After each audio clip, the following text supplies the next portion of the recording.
Gut-wrenching photos show General Motors employees comforting each other and protesting as the last Chevrolet Cruze comes off the assembly line at their Ohio plant, which is closing after 52 years, leaving 1,700 people without a job. The last compact car has rolled off the line at General Motors' massive assembly plant in Ohio as the automaker began moving toward its future while workers wondered about theirs. Workers posted photos of the final Chevrolet Cruze making its way down the assembly line near Youngstown on Wednesday. A GM spokesman said the last Cruze came off the line in Lordstown at about 3 p.m. There was a somber mood inside the plant, where more than 50 years of car manufacturing came to an end. The Cruze, which has been made at the plant since 2011, will still be made in Mexico for markets outside the U.S. The Cruze was the only vehicle made at the plant and will no longer be sold in the U.S.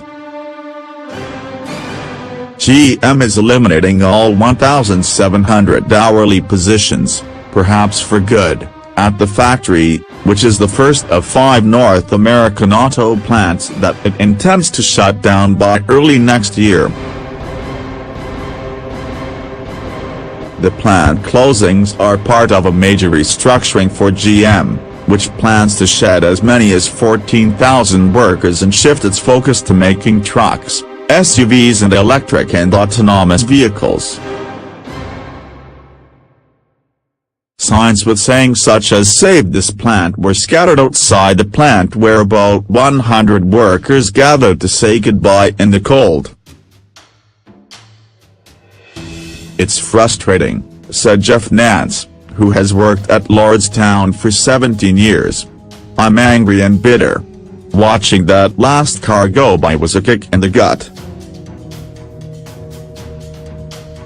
Like many workers, Sean Winkler said he's still considering whether to transfer to another GM plant where there are openings. "It started out as a normal day, but when that last car came into our area, and there was nothing but empty racks behind it, then it got sad," he said.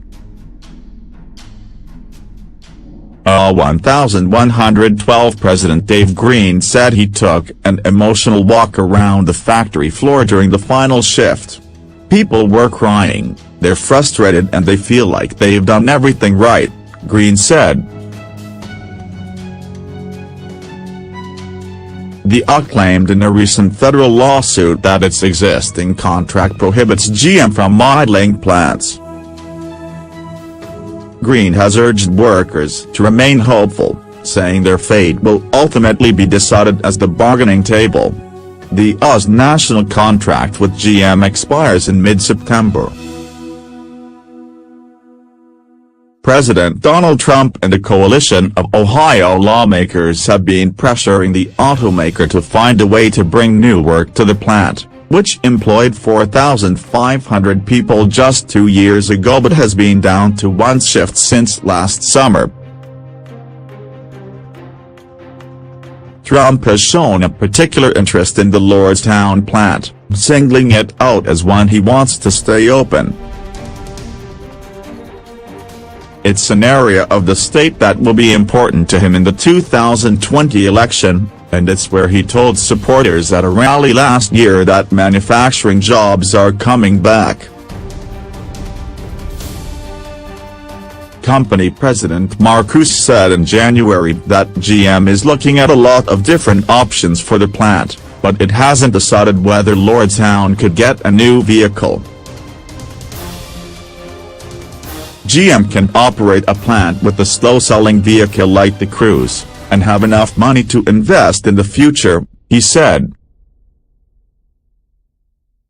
It also doesn't want to get caught like it did in 2008 with too many factories and workers, a problem that helped push the company into bankruptcy protection. "We've got some history of that, To be honest, Cruze said, "We don't want that history to repeat." Lordstown's history dates back to 1966. More than 16 million vehicles have come off its assembly line since then, including nearly 1.9 million Cruzes.